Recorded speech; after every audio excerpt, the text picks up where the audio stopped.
Welcome to Part 2 of our Module 5 online class. During our prior classes, we have been discussing the importance of building relationships when developing a talented and committed team and the critical piece of clear transparency regarding cultural norms. Being intentionally focused on both will dramatically affect the capacity of a school to improve. In addition, another hallmark of an effective leader is their ability to really know and listen to the individuals on their staff.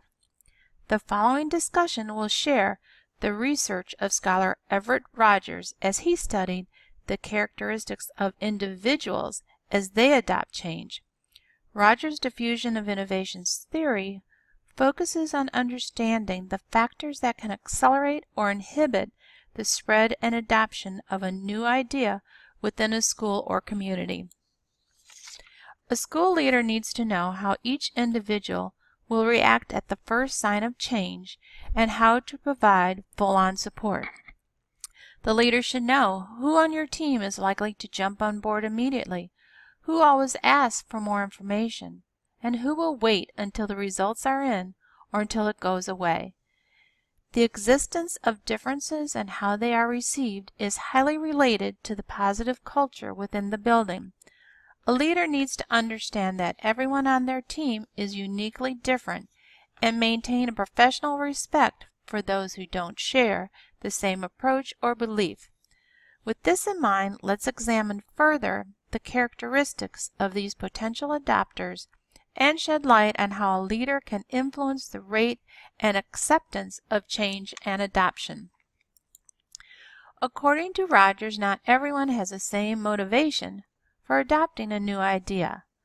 Let's take a look at the innovators and the 5 bullets that share some of their behavioral traits. Innovators adopt something usually simply because it's new. They are adventuresome and enjoy being on the cutting edge. The possible benefits make it exciting for the innovators. They imagine what could be and are eager to try, even if those risks result in failure. The adopter type might only represent 2.5% of your group, but they often are the pioneers you want to tap early for their positive energy. Early adopters are well-known opinion leaders. They use the data provided by the innovators and then communicate their approval or disapproval on the innovation. These can be the teacher leaders who have a great deal of influence in the school. The early adopters represent approximately 13.5% of the total group membership and can inspire the majority of those yet undecided to respond by rapidly adapting. Members of the early majority observe, observe, observe, and then follow early adopters. They are more risk-averse and followers instead of leaders. They join when there are practical benefits and gains. In a school setting, this might occur when students are already showing enthusiasm and better understanding when immersed in the new approach or curriculum. The early majority make up 34% of those involved, and when you have their buy-in with innovators and early adopters, you have 50% of the group on board. What a leader does here is to ask your innovators and early adopters to sell the positives that they have discovered. The late majority is similar, but also expects a lot more help and support before they are willing to commit. When a leader reaches out to this group, what do they need to bring to the discussion? The late majority appreciate data proof and a guarantee of training, resources, and patience regarding their implementation. They will adopt once it has become the status quo. Our late majority colleagues don't want to be left behind, and together with the early majority, they make up the critical mass. The last 16% of a team may fall into the category of resistors. These members are highly resistant to change. They can be very traditional and suspicious of the new innovation and change, or isolated and unaware or care about the positive benefits others have experienced.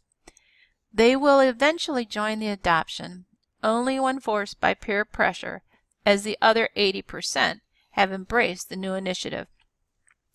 Resistors can be a useful red flag. A leader should not look at resistance as a problem to solve, but as a person to be understood. Sometimes just asking for their opinion and carefully listening provides the welcome and adoption the laggards need. 30 years after Rogers completed his research, Geoffrey Moore wrote a book titled Crossing the Chasm. The chasm is depicted in this slide. The chasm bridges the gap between trendsetters, the innovators and early adopters, and the majority. At this strategic point, there is growing energy and feedback to start the forward motion towards full adoption. The adoption begins to gather support as the early majority reaches the tipping point to successful adoption.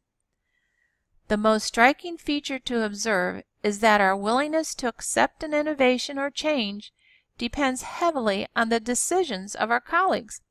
Leaders must realize that they can't convince people to change simply by urging them to adopt their beliefs. Great principals know when to focus on behaviors before beliefs.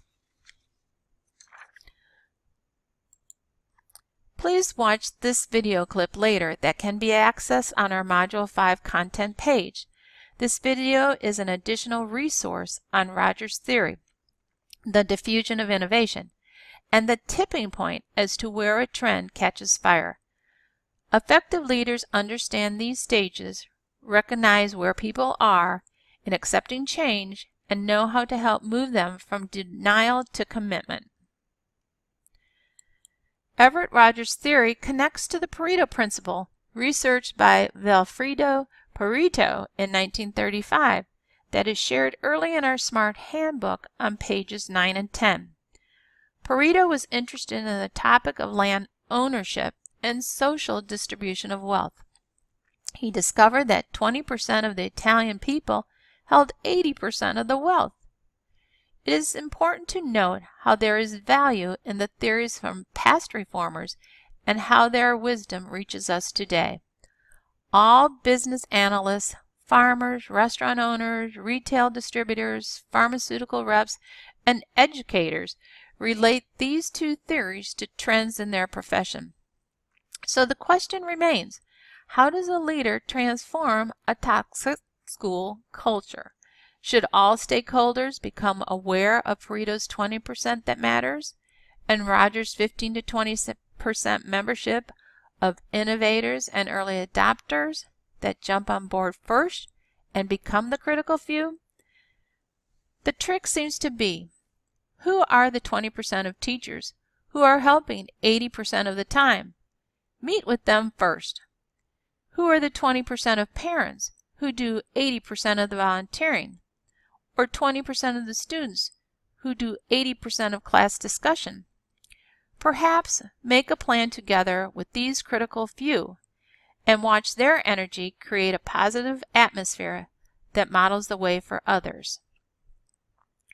Now, please return to our Module 5 content page to view the second video on the diffusion of innovation theory and then complete our discussion page.